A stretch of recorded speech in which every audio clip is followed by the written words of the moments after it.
ನಮ್ಮ ಹಿರಿಯರಿಗೆ ನಮ್ಮ ಗೌರವ. ಹಾಯ್ ಹಲೋ ನಮಸ್ಕಾರ, ಇದು BEC ಧ್ವನಿ 90.4 FM. ಸ್ನೇಹಿತರೆ, ಹಾಗಾದ್ರೆ ಇವತ್ತಿನ ನಮ್ಮ ಹಿರಿಯರು ನಮ್ಮ ಗೌರವ 4ನೆಯ ಸಂಚಿಕೆಯ ಕಾರ್ಯಕ್ರಮಕ್ಕೆ ತಮ್ಮೆಲ್ಲರಿಗೂ ಆತ್ಮೀಯವಾದ ಸ್ವಾಗತ. ಈ ಒಂದು ಸರಣಿ ಕಾರ್ಯಕ್ರಮ ಸಾಮಾಜಿಕ ನ್ಯಾಯ ಹಾಗೂ ಸಬಲೀಕರಣ ಇಲಾಖೆ ಮತ್ತು ಕಮ್ಯುನಿಟಿ ರೇಡಿಯೋ ಅಸೋಸಿಯೇಷನ್ ನವದೆಹಲಿ ಇವರ ಪ್ರಾಯೋಜಿತ ಸರಣಿ ಕಾರ್ಯಕ್ರಮ. ಇವತ್ತಿನ ನಮ್ಮ ಹಿರಿಯರು ನಮ್ಮ ಗೌರವ ಕಾರ್ಯಕ್ರಮದಲ್ಲಿ ಹಿರಿಯ ನಾಗರಿಕರಿಗೆ ಆರೋಗ್ಯ ಜಾಗೃತಿ, ಸರ್ಕಾರದ ಇಲಾಖೆಯಲ್ಲಿ ಇರತಕ್ಕಂತಹ ಆರೋಗ್ಯ ಸೌಲಭ್ಯಗಳ ಕುರಿತಾಗಿನ ಮಾಹಿತಿಯನ್ನು ಇವತ್ತಿನ ಕಾರ್ಯಕ್ರಮದಲ್ಲಿ ಪಡೆದುಕೊಳ್ಳಲಿದ್ದೀರಿ. ಬನ್ನಿ ಹಾಗಾದ್ರೆ ಇವತ್ತಿನ ಕಾರ್ಯಕ್ರಮದಲ್ಲಿ ಅಜ್ಜನ ಪಾತ್ರದಲ್ಲಿ ಮಹಾಂತೇಶ್ ಕೋತಿನ್, ಮೊಮ್ಮಗಳು ಲಕ್ಷ್ಮಿ ಪಾತ್ರದಲ್ಲಿ ಬಸವೇಶ್ವರ ಇಂಜಿನಿಯರಿಂಗ್ ಕಾಲೇಜಿನ ವಿದ್ಯಾರ್ಥಿನಿ ಸಂಜನಾ ತೇಲ್ಸನ್. ನಮ್ಮ ಹಿರಿಯರಿಗೆ ನಮ್ಮ ಗೌರವ. ಎಲ್ಲರಿಗೂ ನಮಸ್ಕಾರ. ನಮ್ಮ ಹಿರಿಯರು ನಮ್ಮ ಗೌರವ ಸರಣಿ ಕಾರ್ಯಕ್ರಮಕ್ಕೆ ತಮಗೆಲ್ಲ ಸ್ವಾಗತ. ನಾನು ಲಕ್ಷ್ಮಿ ಮತ್ತು ನನ್ನ ಜೋಡಿ ಅದಾರ ನನ್ನ ಅಜ್ಜ ಭರತ್. ಎಲ್ಲರಿಗೂ ನಮಸ್ಕಾರ. ಲಕ್ಷ್ಮಿ, ಇಂದಿನ ಒತ್ತಡದ ಬದುಕಿನಾಗ ಎಲ್ಲರೂ ತಮ್ಮ ಕೆಲಸದಾಗ ತೊಡಗಿಕೊಂಡಿರುವಾಗ ನಮ್ಮ ಸಂಸ್ಕೃತಿ ಮತ್ತು ಮೌಲ್ಯಗಳ ಮಹತ್ವವನ್ನ ಕಲಿಸಿದಂತ ನಮ್ಮ ಹಿರಿಯರನ್ನ ಗೌರವಿಸುವುದು ನಾವು ಮರ್ತಂಕ ಅಂತ ನೋಡ. ನಾವೆಲ್ಲಾರು ನಮ್ಮ ಹಿರಿಯರನ್ನ ಗೌರವಿಸ್ತೇವಜ್ಜ, ಆದ್ರ ಪ್ರತಿಯೊಬ್ರು ಅವ್ರಿಗೆ ತಕ್ಕಂಗ ಗೌರವ ಮತ್ತ ಮರ್ಯಾದೆ ಕೊಡ್ತಾರಂತ ಹೇಳುದು ತಪ್ಪಾಗ್ತೈತಿ. ನೀ ಹೇಳೋದೇನ ಕರೆ ಐತಿ. ಹಿಂಗಿರುವಾಗ ನಮ್ಮ ದೇಶದಾಗ ಇಷ್ಟೊಂದು ವೃದ್ಧಾಶ್ರಮಗಳು ಯಾಕಿರ್ಬೇಕು? ಮತ್ತು ಅಲ್ಲಿ ವಾಸ ಮಾಡೋ ಹಿರಿಯರ ಕಣ್ಣಲ್ಲಿ ನೋವು ಮತ್ತು ದುಃಖವನ್ನ ನಾವ್ಯಾಕೆ ನೋಡಾಕತ್ತೀವಲ್ಲ? ಹಂಗಲ್ಲಜ್ಜ, ಯಾವ ಹಿರಿಯರು ನೋವು ಮತ್ತು ಅಸಹಾಯಕತೆಯನ್ನ ಅನುಭವಿಸಬಾರ್ದು. ಅವರು ಸಂಪೂರ್ಣ ಸ್ವಾವಲಂಬಿಯಾಗಿ ಮತ್ತು ಮನಃಶಾಂತಿಯಿಂದ ಜೀವನ ನಡೆಸಬೇಕು. ಈ ವಿಷಯವನ್ನ ಪೂರ್ಣ ಮಾಡಾಕ ಸಾಮಾಜಿಕ ನ್ಯಾಯ ಮತ್ತು ಸಬಲೀಕರಣ ಸಚಿವಾಲಯವು ಕಮ್ಯುನಿಟಿ ರೇಡಿಯೋ ಅಸೋಸಿಯೇಷನ್ ಜೊತೆ ಕೈಗೂಡಿಸಿ ಈ ಸರಣಿ ಕಾರ್ಯಕ್ರಮವನ್ನ ಪ್ರಸಾರ ಮಾಡಾತ್ತೈತಿ. ಹೌದು, ಅದೇ ಹಿರಿಯರು ನಮಗೆ ನಡೆಯಾಕ, ಮಾತಾಡಾಕ ಮತ್ತು ಆತ್ಮವಿಶ್ವಾಸದಿಂದ ಜೀವನ ನಡೆಸೋದನ್ನ ಕಲಿಸಿದ್ರಲ್ಲ. ಹೌದಜ್ಜ, ಈಗ ನಮ್ಮ ಸಮಾಜದ ಮೂಲಭೂತ ಅಸ್ತಿತ್ವ ಅಂದ್ರನ ನಮ್ಮ ಹಿರಿಯರು. ಈಗ ಅವ್ರನ್ನ ಬಲಪಡಿಸೋ ಸಮಯ ಬಂದೈತಿ. ಅವರು ನಮಗ ಹೆಂಗ ಬದುಕಬೇಕಂತಂದು ತೋರಿಸ್ಕೊಟ್ಟಾರ. ಈ ಕಾರ್ಯಕ್ರಮದ ಮೂಲಕ ನಮ್ಮ ಹಿರಿಯರು ಎಂದಿಗೂ ಅಸಹಾಯಕತೆಯನ್ನ ಅನುಭವಿಸ್ಲಾರ್ದಂಗ ಯಾರಿಗೂ ತಲೆ ತಗ್ಗಿಸಿ ನಿಲ್ಬಾರ್ದು ಅನ್ನೋದನ್ನ ನಾವು ಖಾತ್ರಿ ಮಾಡಾಕ ಪ್ರಯತ್ನ ಮಾಡೋಣಂತಜ್ಜ. ಸಾಮಾಜಿಕ ನ್ಯಾಯ ಮತ್ತು ಸಬಲೀಕರಣ ಸಚಿವಾಲಯವು ಕಮ್ಯುನಿಟಿ ರೇಡಿಯೋ ಅಸೋಸಿಯೇಷನ್ ಜೊತೆ ಕೈ ಜೋಡಿಸಿ ನಮ್ಮ ಹಿರಿಯರು ಉತ್ತಮ ಬದುಕನ್ನು ನಡೆಸಾಕ ಈ ಪ್ರಯತ್ನ ಮಾಡಾಕತ್ತದ ನೋಡ. ಹಿರಿಯ ನಾಗರಿಕರು ಗೌರವಯುತವಾದ ಜೀವನವನ್ನು ನಡೆಸಬೇಕು. ಅವರಿಗಿರುವ ಹಕ್ಕುಗಳ ಬಗ್ಗೆ ಅವರು ತಿಳಿಯಬೇಕು. ಅದಕ್ಕಾಗಿಯೇ ಈ ವಿಶೇಷ ಕಾರ್ಯಕ್ರಮ ನಮ್ಮ ಹಿರಿಯರಿಗೆ ನಮ್ಮ ಗೌರವ. ಎಲ್ಲಾ ಹಿರಿಯ ನಾಗರಿಕರಿಗೂ ಸರ್ಕಾರದಿಂದ ಸಿಗುವ ಸೌಲಭ್ಯಗಳು, ಕಾನೂನು ಸಲಹೆ, ಆರೋಗ್ಯ ಸಲಹೆ, ಇನ್ನು ಅನೇಕ ಸಂಗತಿಗಳನ್ನು ಈ ಕಾರ್ಯಕ್ರಮದ ಮೂಲಕ ಎಲ್ಲಾ ಹಿರಿಯ ನಾಗರಿಕರಿಗೆ ತಲುಪಿಸುವ ಪ್ರಯತ್ನ. ಈ ಕಾರ್ಯಕ್ರಮವು ಅಟಲ್ ವಯೋ ಅಭ್ಯುದಯ ಯೋಜನೆಯಡಿಯಲ್ಲಿ ಸಾಮಾಜಿಕ ನ್ಯಾಯ ಮತ್ತು ಸಬಲೀಕರಣ ಸಚಿವಾಲಯ, ಭಾರತ ಸರ್ಕಾರ ಹಾಗೂ ಕಮ್ಯುನಿಟಿ ರೇಡಿಯೋ ಅಸೋಸಿಯೇಷನ್ ನಿಂದ ಜನಹಿತಕ್ಕಾಗಿ ಜಾರಿ. ಸ್ನೇಹಿತರೆ, ಈಗ ನನ್ನ ವಯಸ್ಸು 65. ಹಿರಿಯನಾಗಿ ನಾನು ಆತ್ಮವಿಶ್ವಾಸದಿಂದ ಹೇಳ್ತೀನಿ, ನಿಮ್ಮ ಕುಟುಂಬವು ನಿಮ್ಮ ಪಕ್ಕದಾಗಿದ್ರೂ ಸಹ ನೀವ್ಯಾರೂ ಅದರ ಮೇಲೆ ಅವಲಂಬಿತರಾಗಬೇಡ್ರಿ. ನಿಮ್ಮ ಸ್ವಂತ ಶಕ್ತಿಯಿಂದ ಜೀವನ ನಡೆಸುವಂಗ ಆಗಬೇಕು. ಸಂತೋಷಕರ ಜೀವನದ ಕೀಲಿಕೈ ಏನಂದ್ರ ಆರೋಗ್ಯ, ಪಿಂಚಣಿ, ಕಾನೂನು ಸಲಹೆ ಅಥವಾ ಹಣಕಾಸು ನಿರ್ವಹಣೆ. ಅಜ್ಜ, ಹಿರಿಯರು ಇವತ್ತಿನ ತನೂ ಏನರ ಮಾಹಿತಿ ಬೇಕಂದ್ರ ಬ್ಯಾರೆದವ್ರ ಮೇಲೆನ ಡಿಪೆಂಡ್ ಆಗ್ಬೇಕಾಗ್ತಿತ್ತು. ಆದ್ರ ಈ ಕಾರ್ಯಕ್ರಮದ ಮೂಲಕ ನಾವು ಹಿರಿಯರ ಜೀವನಕ್ಕೆ ಸಂಬಂಧಪಟ್ಟಂತ ಪ್ರತಿಯೊಂದು ವಿಷಯದಾಗೂ ಪೂರ್ತಿ ವಿವರಣೆಯನ್ನ ಕೊಡೋಣಂತ. ಹಂಗಂದ್ರ ಲಕ್ಷ್ಮಿ, ನಾವು ಇಂದು ನಮ್ಮ ಗೆಳೆಯರೊಂದಿಗೆ ಏನ್ ಹಂಚ್ಕೊಳ್ಳೋನು?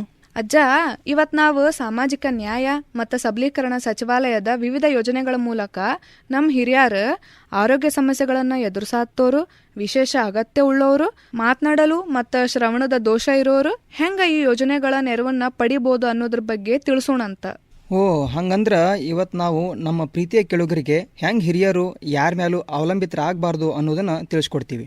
ಲಕ್ಷ್ಮಿ, ಇವತ್ ನಾವು ಆರೋಗ್ಯ ಮತ್ತು ದೈಹಿಕ ಅವಶ್ಯಕತೆಗಳ ಬಗ್ಗೆ ಹೇಳೋಣ. ಸ್ವಲ್ಪ ಯೋಚನೆ ಮಾಡ್ರಿ. ನಮ್ಮ ಕೈಗಳನ್ನು ಅಥವಾ ಕಾಲುಗಳನ್ನು ಕಟ್ಟಿದ್ರೆ, ಆಗ ಯಾರೋ ನಮಗೊಂದು ಕೆಲಸ ಮಾಡಕ್ಕೆ ಹೇಳಿದ್ರೆ ನಾವೆಷ್ಟು ಅಸಹಾಯಕರಾಕಿವಲ್ಲ. ಇನ್ನು ವಯೋವೃದ್ಧರು ಇಂಥ ಸವಾಲುಗಳನ್ನು ಎದುರಿಸೋದು ತುಂಬ ಕಷ್ಟ. ಅದರಲ್ಲೂ ಕೈಕಾಲುಗಳ ನ್ಯೂನ್ಯತೆ ಹೊಂದಿರುವವ್ರ ಬಗ್ಗೆ ಯೋಚಿಸೋದು ಇನ್ನೂ ತುಂಬ ಕಷ್ಟ ಆಗ್ತದೆ ನೋಡು. ಆದರೆ ಇನ್ಮೇಲೆ ಯಾರೂ ಅಸಹಾಯಕರಾಗಬೇಕಾಗಿಲ್ಲ. ಈ ನಮ್ಮ ಹಿರಿಯರು ನಮ್ಮ ಗೌರವ ಕಾರ್ಯಕ್ರಮದ ಮೂಲಕ ನಾವು ಹಿರಿಯರಿಗೆ ಸರ್ಕಾರದ ಯೋಜನೆಗಳ ಮೂಲಕ ಹೆಂಗೆ ತಾವು ಸ್ವತಂತ್ರವಾಗಿ ಜೀವಿಸಬಹುದು ಅನ್ನೋ ಮಾಹಿತಿಯನ್ನು ಹಂಚ್ಕೊಳ್ಳೋಣ. ಭರತಜ್ಜ, ನೀವು ನಮ್ಮ ರೇಡಿಯೋದ ನಿರೂಪಕರು.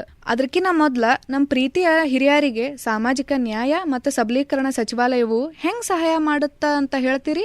ನೋಡ್ಲಕ್ಷ್ಮಿ, ಸಾಮಾಜಿಕ ನ್ಯಾಯ ಮತ್ತು ಸಬಲೀಕರಣ ಸಚಿವಾಲಯ ಅಂದ್ರ MSJE ಸಮಾಜದ ವಿವಿಧ ವಿಷಯಗಳಿಗೆ ಸಂಬಂಧಿಸಿದ ಅನೇಕ ವಿಚಾರಗಳ ಕುರಿತು ಮಾಹಿತಿ ನೀಡ್ತದ. ಆದ್ರೆ ಅದಕ್ಕೆ ಎರಡು ಪ್ರಮುಖ ವಿಭಾಗ ಅದಾವ. ಒಂದು ಸಾಮಾಜಿಕ ನ್ಯಾಯ ಮತ್ತು ಸಬಲೀಕರಣ ಇಲಾಖೆ ಆದ್ರ ಮತ್ತೊಂದು ವಿಶೇಷ ಅಗತ್ಯವುಳ್ಳ ವ್ಯಕ್ತಿಗಳ ಸಬಲೀಕರಣ ಇಲಾಖೆ ಐತ್ ನೋಡು. ಇವತ್ತಿನ ವಿಷಯ ಆರೋಗ್ಯದ ಕುರಿತಾಗೈತಿ. ನಾವು ದೈಹಿಕ ನ್ಯೂನತೆ ಹೊಂದಿರುವ ವ್ಯಕ್ತಿಗಳಿಗೆ ನೀಡಲಾದ ಸೌಲಭ್ಯಗಳ ಬಗ್ಗೆ ಗಮನ ಹರಿಸೋಣಂತ. ಅಜ್ಜ, ನೀವು ವೈಯಕ್ತಿಕವಾಗಿ ಸಾಮಾಜಿಕ ನ್ಯಾಯ ಮತ್ತು ಸಬಲೀಕರಣ ಸಚಿವಾಲಯದ ಆರೋಗ್ಯ ಸಂಬಂಧಿ ಯೋಜನೆಗಳಿಂದ ಹೆಂಗ್ ಪ್ರಯೋಜನ ಪಡ್ಕೊಂಡಿರಿ ಅಂತ ಹೇಳ್ತೀರಿ? ಮತ್ತ ಇದರಿಂದ ನಮ್ಮ ಹಿರಿಯರು ತಮ್ಮ ಆರೈಕೆ ಬಗ್ಗೆ ಹೆಂಗ್ ಕಲಿಬಹುದು ಮತ್ತು ಅಗತ್ಯ ಇದ್ದಾಗ ಈ ಸೇವೆಗಳನ್ನ ಹೆಂಗ್ ಉಪಯೋಗ ಮಾಡ್ಕೋಬಹುದು ಅನ್ನೋದನ್ನು ಹೇಳ್ತೀರಿ? ನೋಡು ಮೊಮ್ಮಗಳ, ನಾನು 2006ರಲ್ಲಿ ಪರಿಚಯಿಸಲಾದ ವಿಶೇಷ ಅಗತ್ಯವುಳ್ಳ ವ್ಯಕ್ತಿಗಳಿಗೆ ಇರುವ ರಾಷ್ಟ್ರೀಯ ನೀತಿ ಕುರಿತಾಗಿ ವಿವರಣೆ ಕೊಡ್ತೀನಿ. ಭಾರತ ಸರ್ಕಾರವು ಸಾಮಾಜಿಕ ನ್ಯಾಯ ಮತ್ತು ಸಬಲೀಕರಣ ಸಚಿವಾಲಯವನ್ನ ಪ್ರಧಾನ ಏಜೆನ್ಸಿಯಾಗಿ ನೇಮಕ ಮಾಡಿದ ಹಾಗೂ ಆರೋಗ್ಯ ಮತ್ತು ಗೃಹ ಸಚಿವಾಲಯಗಳಂತೆ ಇತರ ಸಚಿವಾಲಯಗಳೊಂದಿಗೆ ಸಂಯೋಜನೆ ಹೊಂದಿ ವಿಶೇಷ ಅಗತ್ಯವುಳ್ಳ ವ್ಯಕ್ತಿಗಳಿಗೆ ವಿವಿಧ ಸೌಲಭ್ಯಗಳನ್ನು ನೀಡುವ ಕೆಲಸ ಮಾಡಕತ್ತದ. ಅಂದ್ರ ಉದಾಹರಣೆಗೆ ಎಂತಾವಜ್ಜ? ಉದಾಹರಣೆಗೆ ನೋಡೋದಾದ್ರ ದೈಹಿಕ ಪುನರ್ವಸತಿ. ಇದು ದೈಹಿಕ ಅಂಗಗಳನ್ನು ಕಳ್ಕೊಂಡವರು ಅಥವಾ ಅಂಗವೈಕಲ್ಯದಿಂದ ಬಳಲುತ್ತಿರೋರು ಮತ್ತು ಚಲನೆಗೆ ಅಥವಾ ಕಾರ್ಯನಿರ್ವಹಿಸಕ ಇದು ಸಹಾಯ ಮಾಡ್ತದ. ಅಜ್ಜ, ಇದ್ರ ಬಗ್ಗೆ ಇನ್ನೊಂದ್ ಸ್ವಲ್ಪ ವಿವರಣೆ ಕೊಡ್ತೀರನ? ನೋಡ್ ಲಕ್ಷ್ಮಿ, ಅಂಗವಿಕಲರಿಗೆ ಉಪಕರಣಗಳನ್ನು ಖರೀದಿಸಲು ಅಥವಾ ಅಳವಡಿಸಲು ನೆರವು ನೀಡುವ ಎಡಿಐಪಿ ಯೋಜನೆ ವಿಶೇಷವಾಗಿ ಮಹತ್ವವನ್ನು ಹೊಂದಿದೆ. ಇದರ ಅಡಿಯೊಳಗ ವಿಶೇಷವಾಗಿ ಬಡತನ ರೇಖೆಗಿಂತ ಕೆಳಗಿರುವ ವ್ಯಕ್ತಿಗಳು ಅವಶ್ಯಕತೆಗನುಸಾರ ಕೃತಕ ಅಂಗಗಳು ಅಥವಾ ಉಪಕರಣಗಳನ್ನು ಪಡಿಬಹುದು. ಕೆಲವೊಂದ್ಸಲ ಸರಾಗವಾಗಿ ತಮ್ಮ ಕೆಲಸವನ್ನು ತಾವೇ ಮಾಡಾಕ ಅಗತ್ಯ ಬಿದ್ರ ಶಸ್ತ್ರಚಿಕಿತ್ಸೆಗೂ ಹಣಕಾಸು ನೆರವು ನೀಡ್ತಾರ. ಬಹಳ ಮಂದಿ ಹಿರಿಯರಿಗೆ ವಯಸ್ಸಾದಂಗ ಕಣ್ದೃಷ್ಟಿ ಮತ್ತ ಶ್ರವಣ ದೋಷದ ಸಮಸ್ಯೆ ಬರುತ್ ನೋಡಜ್ಜ. ವಿಶೇಷವಾಗಿ ಮಧುಮೇಹ ಅಂತ ಪರಿಸ್ಥಿತಿದಾಗಂತರೂ ದೇಹ ವೀಕ್ ಆಗ್ಬಿಡ್ತೈತಿ. ಇಂಥ ಸಂದರ್ಭದಾಗ ಚಶ್ಮಾಗಳು ಮತ್ತ ಶ್ರವಣ ಸಾಧನೆಗಳನ್ನ ಕೊಡ್ತಾರನ ಅಜ್ಜ? ಖಂಡಿತವಾಗಿ ಕರೆ ಹೇಳಿದ್ ನೋಡ್ ಲಕ್ಷ್ಮಿ ನೀನು. ದೀನ್ ದಯಾಳ್ ದಿವ್ಯಾಂಗ ಪುನರ್ವಸತಿ ಯೋಜನೆ ಅಂದ್ರ DDRS ಮತ್ತು ಹಿರಿಯರಿಗಾಗಿ ಇರುವ ಇತರ ನೆರವಿನ ಕಾರ್ಯಕ್ರಮಗಳ ಅಡಿಯಲ್ಲಿ ಸುಧಾರಿತ ಶ್ರವಣಗಳ ಉಪಕರಣಗಳು ಮತ್ತು ದೈನಂದಿನ ಜೀವನ ಸುಲಭ ಮಾಡಾಕ ಉಪಕರಣಗಳನ್ನು ವಿತರಿಸ್ತಾರ. ಅಷ್ಟೇ ಅಲ್ಲ, ಈ ಕಾರ್ಯಕ್ರಮಗಳ ಅಡಿಯಲ್ಲಿ ಹಿರಿಯರು ಆತ್ಮವಿಶ್ವಾಸದಿಂದ ಜೀವನ ನಡೆಸಾಕ ಅವಕಾಶ ಒದಗಿಸ್ತದ. ಮಸ್ತ್ ಆತ್ಲ ಬರತ್ತಜ್ಜ.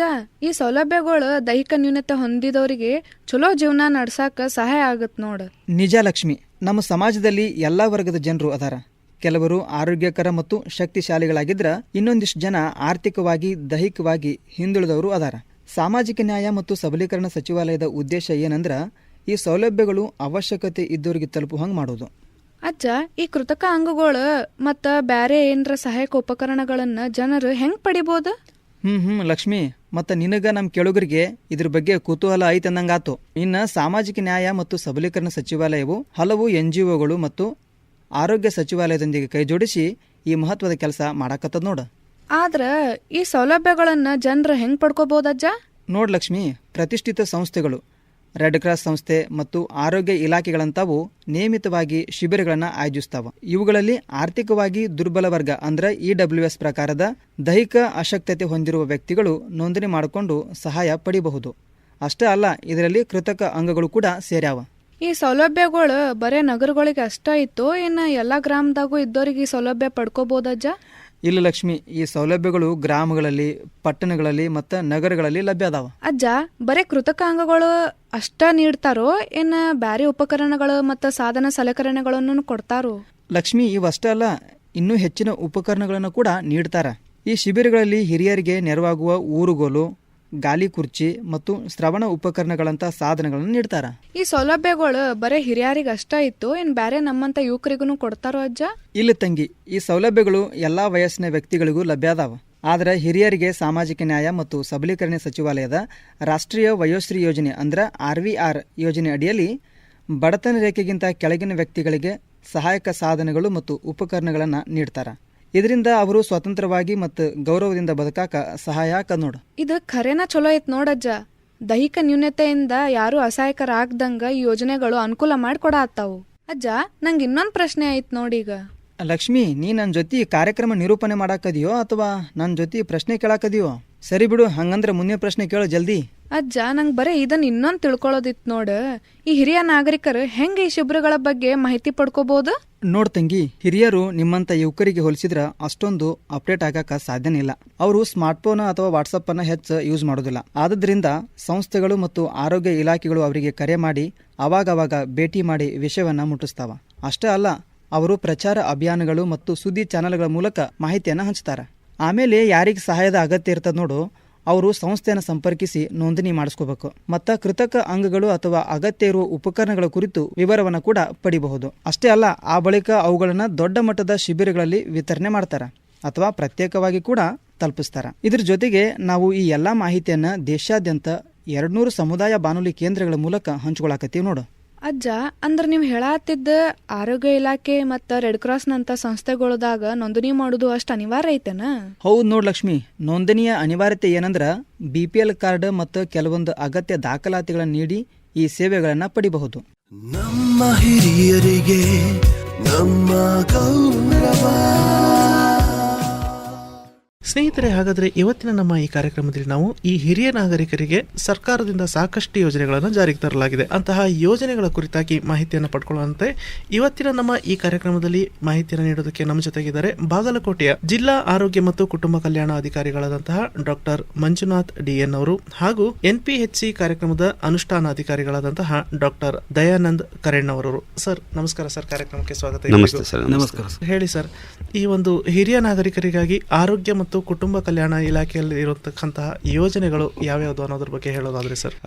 ರಾಷ್ಟ್ರೀಯ ವಯೋವೃದ್ಧರ ಆರೋಗ್ಯ ಕಾರ್ಯಕ್ರಮ ಅಂತ ಹೇಳಿಬಿಟ್ಟು ನಮ್ಮ ಆರೋಗ್ಯ ಇಲಾಖೆ ವತಿಯಿಂದ ಇದನ್ನ NPHCE ಅಂದರೆ national programme for health care of the elderly ಅಂತ ಹೇಳ್ಬಿಟ್ಟು ನಮ್ಮ ಆರೋಗ್ಯ ಇಲಾಖೆ ವತಿಯಿಂದ ಈಗ ಆಲ್ರೆಡಿ ಇಂಪ್ಲಿಮೆಂಟ್ ಆಗಿದೆ.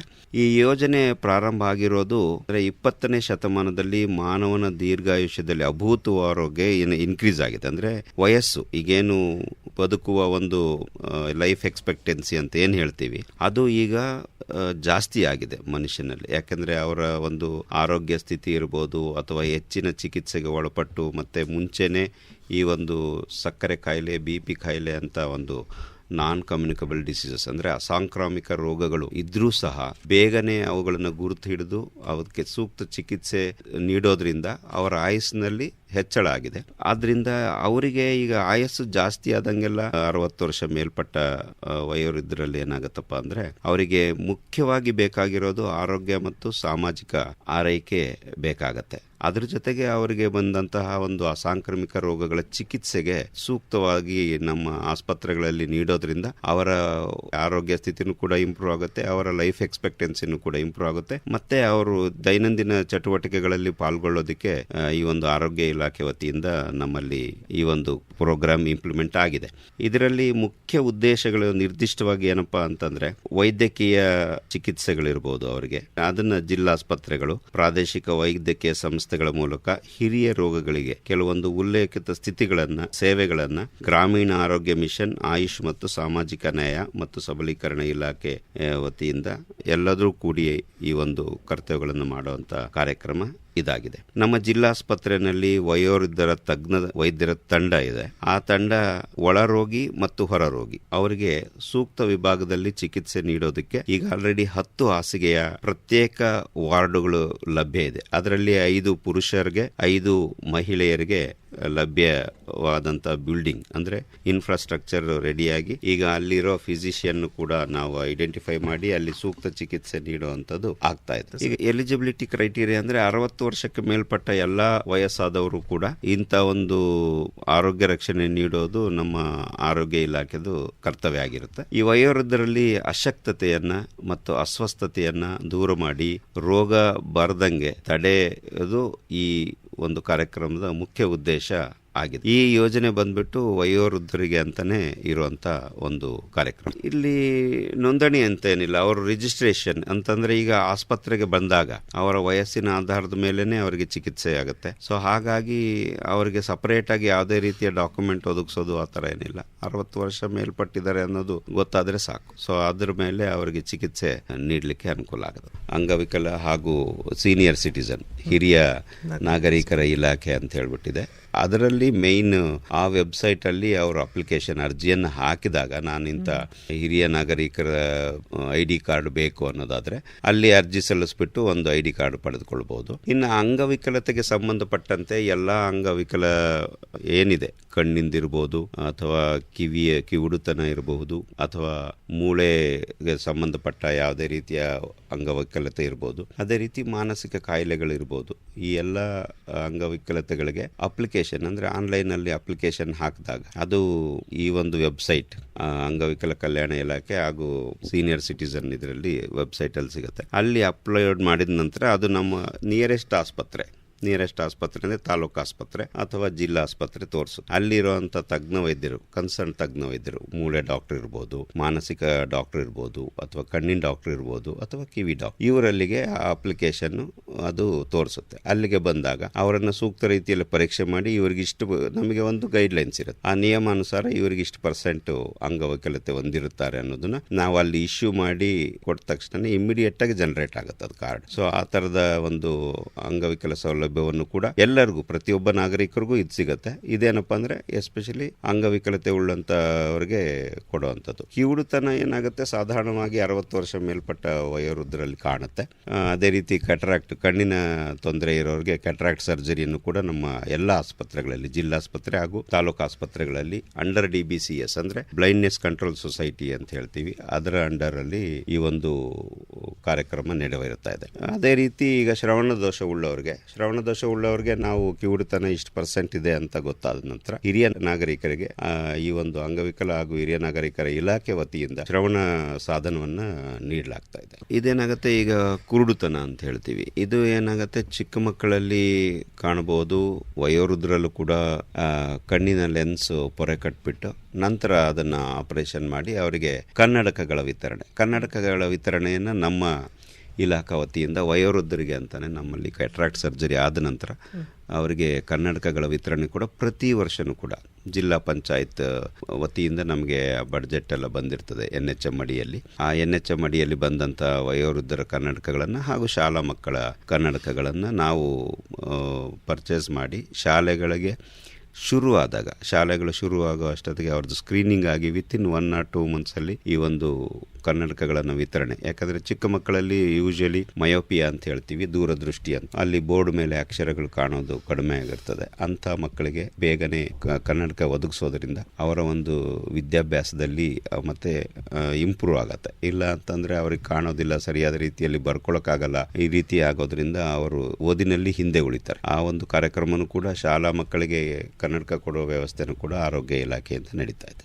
ಅದೇ ರೀತಿ ವಯೋವೃದ್ಧರಿಗೆ ಕ್ಯಾಟ್ರಾಕ್ಟ್ ಸರ್ಜರಿ ಆದ ನಂತರ ಕನ್ನಡಕಗಳನ್ನು ಕೊಡೋದ್ರಿಂದ ಅವ್ರಿಗೂ ಕೂಡ ಸಮೀಪ ದೃಷ್ಟಿ ಹಾಗೂ ದೂರದೃಷ್ಟಿ ಎರಡೂ ಕೂಡ ಇಂಪ್ರೂವ್ ಆಗೋಂಥ ಚಾನ್ಸಸ್ ಜಾಸ್ತಿ ಇರ್ತದೆ. ಈಗೆಲ್ಲ IOL ಅಂತ ಹೇಳ್ತೀವಿ, ಅಂದರೆ ಇಂಟ್ರಾಕ್ಯುಲರ್ ಲೆನ್ಸ್ ಅಂತ, ಕಣ್ಣಿನ ಒಳಗಡೆನೆ ಕೂಡ ಲೆನ್ಸ್ ಹಾಕುವಂಥ ಸರ್ಜರಿನೇ ಈಗ ಮಾಡ್ತಾ ಇರೋದು ನಮ್ಮಲ್ಲೆಲ್ಲದನ್ನು ಕೂಡ. ಅದು ಒಂದು ಒಳ್ಳೆಯ ಟೆಕ್ನಿಕ್ ಬಂದಿರೋದ್ರಿಂದ ನಮ್ಮ ಎಲ್ಲ ಸರ್ಕಾರಿ ಆಸ್ಪತ್ರೆಗಳು, ಎಸ್ಪೆಷಲಿ ತಾಲೂಕು ಆಸ್ಪತ್ರೆಗಳು ಹಾಗೂ ಜಿಲ್ಲಾಸ್ಪತ್ರೆಯಲ್ಲಿ ನಮ್ಮಲ್ಲಿ ಮ್ಯಾಕ್ಸಿಮಮ್ ಆಪರೇಷನ್ಸ್ ಕ್ಯಾಟ್ರಾಕ್ಟ್ ಸರ್ಜರೀಸ್ ಆಗ್ತಾ ಇದೆ.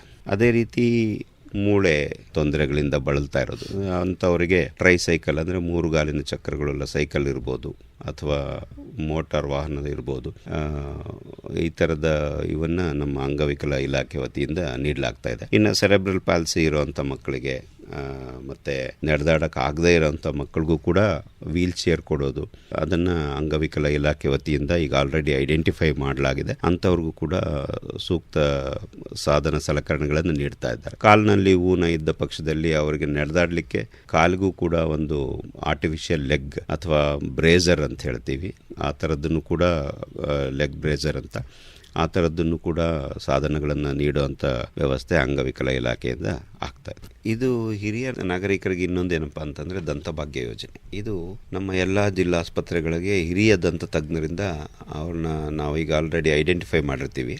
ದಂತಭಾಗ್ಯ ಯೋಜನೆ ಅಡಿಯಲ್ಲಿ ಹಲ್ಲಿನ ಒಂದು ಜೋಡಣೆ ಏನಿದೆ ಅದನ್ನು ಕೊಡೋದ್ರಿಂದ ಅವ್ರಿಗೆ ಮಾತನಾಡೋದು ಸ್ವಚ್ಛವಾಗಿ ಮಾತಾಡ್ಬೋದು. ನಂತರ ಅವ್ರಿಗೆ ಊಟದ ಸಮಯದಲ್ಲೂ ಕೂಡ ಅವರಿಗೆ ಕೆಲವೊಂದು ಅಗಿಯುವ ಪದಾರ್ಥಗಳನ್ನು ಹೆಲ್ಪ್ ಮಾಡಲಿಕ್ಕೆ ದಂತ ಪಂಕ್ತಿಯನ್ನು ಜೋಡಿಸ್ಕೊಡುವಂಥ ಕಾರ್ಯಕ್ರಮ ಕೂಡ ಇದರಲ್ಲಿದೆ.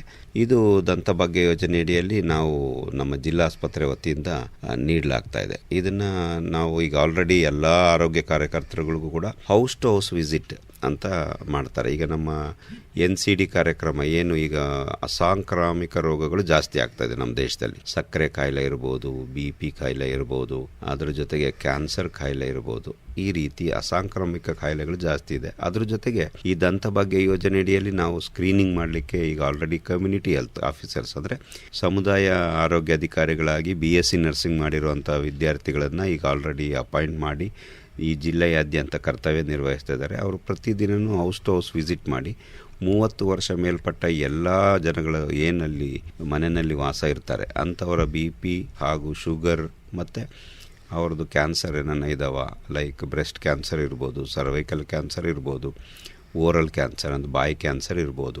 ಇವುಗಳನ್ನು ಮೇಲ್ನೋಟದಲ್ಲಿ ಎಲ್ಲ ಪರೀಕ್ಷೆ ಮಾಡಿ ಅವನ್ನ ಕನ್ಫರ್ಮೇಷನ್ಗೆ ಹತ್ತಿರದ ಸರ್ಕಾರಿ ಆಸ್ಪತ್ರೆ ಅಂದರೆ major hospital like taluk hospital, ಜಿಲ್ಲಾ ಆಸ್ಪತ್ರೆಗೆ ಕಳಿಸಿ ಕನ್ಫರ್ಮ್ ಮಾಡಿಕೊಂಡು ಅವರಿಗೆ ಸೂಕ್ತ ಚಿಕಿತ್ಸೆ ನೀಡುವಂಥದ್ದು ಕೂಡ ನಡೀತಾ ಇದೆ. ಅದೇ ರೀತಿ ದಂತ ಭಾಗ್ಯ ಯೋಜನೆಯಡಿಯಲ್ಲಿ ಯಾರಾದರೂ ವಯೋವೃದ್ಧರಲ್ಲಿ ದಂತ ಪಂಕ್ತಿಗಳಿಗೆ ಹಾಕಿಸ್ಲಿಕ್ಕೆ ವ್ಯವಸ್ಥೆ ಮಾಡೋದನ್ನ ಅಲ್ಲಿಂದ ರೆಫರೆನ್ಸ್ ತಗೊಂಡು ಜಿಲ್ಲಾಸ್ಪತ್ರೆ ವತಿಯಿಂದ ಪ್ರತಿ ವರ್ಷನೂ ಕೂಡ ದಂತ ಭಾಗ್ಯ ಯೋಜನೆಯಡಿಯಲ್ಲಿ ದಂತ ಪಂಕ್ತಿಗಳನ್ನು ಉಚಿತವಾಗಿ ನೀಡಲಾಗ್ತದೆ. ಸರ್, ಕಾರ್ಯಕ್ರಮದಲ್ಲಿ ಡಾಕ್ಟರ್ ದಯಾನಂದ್ ಸರ್ ತಾವು ಹೇಳಿ, ಇದುವರೆಗೂ ಈ ಒಂದು ಬಾಗಲಕೋಟೆ ಜಿಲ್ಲೆಯಲ್ಲಿ ಈ ಒಂದು ಯೋಜನೆ ಅಡಿಯಲ್ಲಿ ಎಷ್ಟು ಜನ ಲಾಭವನ್ನು ಪಡೆದುಕೊಂಡಿದ್ದಾರೆ ಅನ್ನೋದನ್ನು ಹೇಳೋದಾದ್ರೆ ಸರ್. ಸರ್ ನಮಸ್ಕಾರ. ಬಾಗಲಕೋಟೆ ಜಿಲ್ಲೆಯ ಒಂದು 3 ವರ್ಷದ ಅಂಕಿಅಂಶ ತಗೊಂಡಾಗ ಇಲ್ಲಿವರೆಗೆ ವಿವಿಧ ಆರೋಗ್ಯ ಸೇವೆಗಳಲ್ಲಿ ವಿವಿಧ ಆರೋಗ್ಯ ಸಂಸ್ಥೆಗಳಲ್ಲಿ ಪಡೆದಂಥ ಒಟ್ಟು ಸೇವೆಯನ್ನು ಪಡೆದಂಥ ಒಟ್ಟು ಸಂಖ್ಯೆ ಹಿರಿಯ ನಾಗರಿಕರಲ್ಲಿ 2,95,639 ಸರ್. ಅದರಲ್ಲಿ ಹೊರರೋಗಿಯಾಗಿ ಸೇವೆಯನ್ನು ಪಡೆದಂಥ ಇವೆಲ್ಲ ಅಂಕಿಗಳಲ್ಲಿ ಬೇರೆ ಬೇರೆ ಸೇವೆಗಳು ಅಂದರೆ ಅದರಲ್ಲಿ ಅಡ್ಮಿಟ್ ಆದವ್ರ ಸಂಖ್ಯೆ 21,655 ಸರ್. ಅದರಲ್ಲಿ ಈಗ ತಾನೇ ಸರ್ ಹೇಳಿದಂಥ ರಿಹ್ಯಾಬಿಲಿಟೇಷನ್ ಅಂದರೆ ವಿವಿಧ ಕೃತಕ ಇದರದ ಇರ್ಬೋದು ಅಥವಾ ಬೇರೆ ಬೇರೆ ಸೇವೆಯನ್ನು ತೊಗೊಂಡಂಥವ್ರು 3,701 ಸರ್. ಹಾಗೂ ಇಲ್ಲ ಲ್ಯಾಬೊರೇಟರಿ ಟೆಸ್ಟ್ಗಳನ್ನು ಈ ಸೇವೆಯನ್ನು ಪಡೆದಂಥ ಹಿರಿಯ ನಾಗರಿಕರ ಸಂಖ್ಯೆ ಅಲ್ಲಿ 1,48,448 ಸರ್.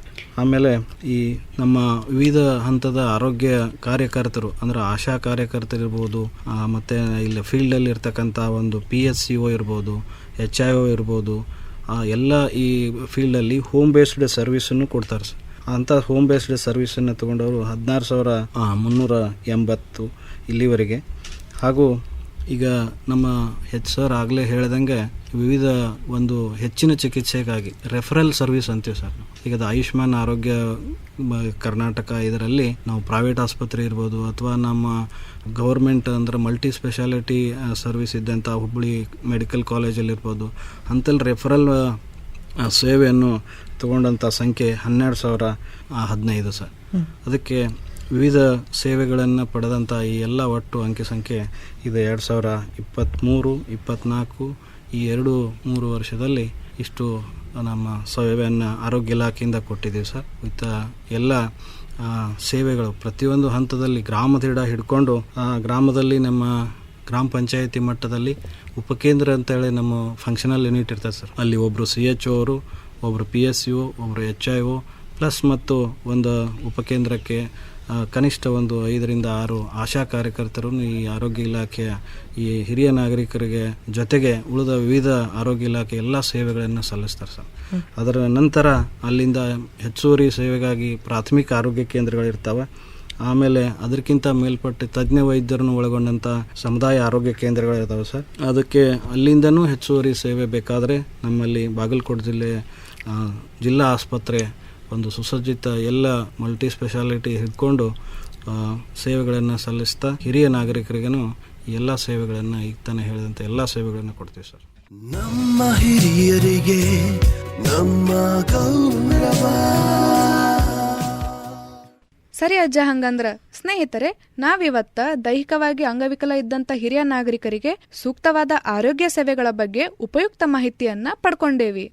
ಕೇಳುಗರೆ, ನಮ್ಮ ಹಿರಿಯರು ನಮ್ಮ ಗೌರವ ನಮ್ಮ ಕಾರ್ಯಕ್ರಮಕ್ಕೆ ಮತ್ತೊಮ್ಮೆ ಸ್ವಾಗತ. ಇವತ್ ನಾವು ಸಾಮಾಜಿಕ ನ್ಯಾಯ ಮತ್ತು ಸಬಲೀಕರಣ ಇಲಾಖೆಯಿಂದ ದೈಹಿಕ ಅಂಗವಿಕಲ ಹಿರಿಯ ನಾಗರಿಕರಿಗೆ ನೀಡಲಾಗುವ ವಿಶೇಷ ಸೌಲಭ್ಯಗಳ ಬಗ್ಗೆ ತಿಳಿಸ್ಕೊಟ್ವಿ. ಅಜ್ಜ, ನೀವಿವತ್ತ ನಮ್ಮ ಕೇಳುಗರಿಗೆ ಬಹಳ ಅಮೂಲ್ಯ ಆದಂತ ಮಾಹಿತಿಯನ್ನ ಕೊಟ್ಟಿರಿ. ಅದು ಅವರಿಗೆ ಗೌರವ ಮತ್ತು ಸ್ವತಂತ್ರಯುತ ಜೀವನ ನಡ್ಸಾಕ ಅನುಕೂಲ ಮಾಡಿಕೊಡ್ತದ. ಅದಕ್ಕಾಗಿ ನಿಮ್ಗ ಬಹಳ ಥ್ಯಾಂಕ್ಸ್ ಅಜ್ಜ. ಅಷ್ಟೇ ಅಲ್ಲ, ಸಮಾಜದ ಪ್ರತಿಯೊಂದು ಮೂಲೆಗೂ ಈ ಅಗತ್ಯ ಇರುವ ಸೌಲಭ್ಯಗಳನ್ನು ತಲುಪಿಸಲು ಸಮುದಾಯ ಬಾನುಲಿ ಮೂಲಕ ಅರಿವು ಮೂಡಿಸುವುದಕ್ಕಾಗಿ ಸಾಮಾಜಿಕ ನ್ಯಾಯ ಮತ್ತು ಸಬಲೀಕರಣ ಸಚಿವಾಲಯಕ್ಕೆ ನನ್ನ ಕೃತಜ್ಞತೆಯನ್ನ ಸಲ್ಲಿಸ್ತೀನಿ. ಸರಿ ಅಜ್ಜ, ಇವತ್ತಿನ ಕಾರ್ಯಕ್ರಮವನ್ನ ನಾವು ಇಲ್ಲಿಗೆ ಮುಗಿಸೋಣಂತ. ಕೇಳುಗರೆ, ಮುಂದಿನ ಸಂಚಿಕೆಯಲ್ಲಿ ನಾನು ಮತ್ತು ನನ್ನ ಅಜ್ಜ ಇನ್ನಷ್ಟು ಉಪಯುಕ್ತ ಮಾಹಿತಿಯನ್ನ ಹಂಚಕ್ ಬರ್ತೇವಿ. ಇದು ನಮ್ಮ ಹಿರಿಯರಿಗೆ ಸ್ವಾವಲಂಬಿ ಬದುಕು ನಡ್ಸಾಕ ಸಹಕಾರಿ ಆಗ್ತದ. ನಮ್ಮ ಹಿರಿಯರನ್ನ ಗೌರವಿಸೋಣ, ಅವರಿಗೆ ಆರೈಕೆಯನ್ನ ಮಾಡೋಣ. ಎಲ್ಲರಿಗೂ ಧನ್ಯವಾದಗಳು. ಸಹಾಯ ಮಾಡುವುದರಲ್ಲಿ ಸಿಗುವ ಸಂತೋಷ ಬೇರೆ ಯಾವುದರಲ್ಲಿದೆ? ಅದರಲ್ಲೂ ಹಿರಿಯ ನಾಗರಿಕರು ಇಂತಹ ಸಹಾಯದ ನಿರೀಕ್ಷೆಯಲ್ಲಿರ್ತಾರೆ. ಭಾರತ ಸರ್ಕಾರವು ಹಿರಿಯ ನಾಗರಿಕರಿಗೆ ಸಹಾಯ ಮಾಡಲೆಂದೇ ಯುವ ಸಮುದಾಯಕ್ಕೆ ಅವಕಾಶವನ್ನು ನೀಡಿದೆ. ಜೆರಿಯಾಟ್ರಿಕ್ ಕೇರ್ ಗಿವರ್ಸ್ ಯೋಜನೆಯ ಮೂಲಕ ಯುವಕ ಯುವತಿಯರು ತರಬೇತಿಯನ್ನು ಪಡೆದು ಹಿರಿಯ ನಾಗರಿಕರ ತೊಂದರೆಗಳಿಗೆ ಸ್ಪಂದಿಸುವ ಅವರ ಸೇವೆಯನ್ನು ಮಾಡುವ ಅವಕಾಶವಿದೆ. ದೇಶದಾದ್ಯಂತ ಸುಮಾರು 3,000ಕ್ಕಿಂತಲೂ ಅಧಿಕ ಜೆರಿಯಾಟ್ರಿಕ್ ಕೇರ್ ಗಿವರ್ಸ್ ತರಬೇತಿಯನ್ನು ನೀಡಲಾಗಿದೆ. ನೀವು ಕೂಡ ಇದರ ಭಾಗವಾಗಬಹುದು. ಹಿರಿಯ ನಾಗರಿಕರ ಮುಖದಲ್ಲಿ ನಗು ಅರಳಿಸುವ ಮಹತ್ ಕಾರ್ಯ ಮಾಡಬಹುದು. ಹೆಚ್ಚಿನ ಮಾಹಿತಿಗಾಗಿ scw.dosje.gov.in ಇದಕ್ಕೆ ಭೇಟಿ ನೀಡಿ. ಈ ಕಾರ್ಯಕ್ರಮವು ಅಟಲ್ ವಯೋ ಅಭ್ಯುದಯ ಯೋಜನೆಯಡಿಯಲ್ಲಿ ಸಾಮಾಜಿಕ ನ್ಯಾಯ ಮತ್ತು ಸಬಲೀಕರಣ ಸಚಿವಾಲಯ, ಭಾರತ ಸರ್ಕಾರ ಹಾಗೂ ಕಮ್ಯುನಿಟಿ ರೇಡಿಯೋ ಅಸೋಸಿಯೇಷನ್ ನಿಂದ ಜನಹಿತಕ್ಕಾಗಿ ಜಾರಿ. ಇದಾಗಿತ್ತು ಇವತ್ತಿನ ನಮ್ಮ ಹಿರಿಯರು ನಮ್ಮ ಗೌರವ ಸರಣಿ ಕಾರ್ಯಕ್ರಮ. ಈ ಕಾರ್ಯಕ್ರಮವನ್ನು ಭಾರತ ಸರ್ಕಾರದ ಸಾಮಾಜಿಕ ನ್ಯಾಯ ಹಾಗೂ ಸಬಲೀಕರಣ ಮತ್ತು ಕಮ್ಯುನಿಟಿ ರೇಡಿಯೋ ಅಸೋಸಿಯೇಷನ್ ನವದೆಹಲಿ ಇವರ ಪ್ರಾಯೋಜಿತ ಸರಣಿ ಕಾರ್ಯಕ್ರಮ ಪ್ರಸಾರವಾಗಿದ್ದು ಬಾಗಲಕೋಟೆಯ ಬಸವೇಶ್ವರ ವೀರಶೈವ ವಿದ್ಯಾವರ್ಧಕ ಸಂಘದ ಬಸವೇಶ್ವರ ಇಂಜಿನಿಯರಿಂಗ್ ಕಾಲೇಜಿನ ಸಮುದಾಯ ಬಾನುಲಿ ಕೇಂದ್ರ BEC ಧ್ವನಿ 90.4 FM ನಲ್ಲಿ. ಮತ್ತೆ ಮುಂದಿನ ಕಾರ್ಯಕ್ರಮದಲ್ಲಿ ಮತ್ತೊಂದು ವಿಷಯದೊಂದಿಗೆ ಭೇಟಿಯಾಗುತ್ತೇನೆ. ಎಲ್ಲರಿಗೂ ನಮಸ್ಕಾರ.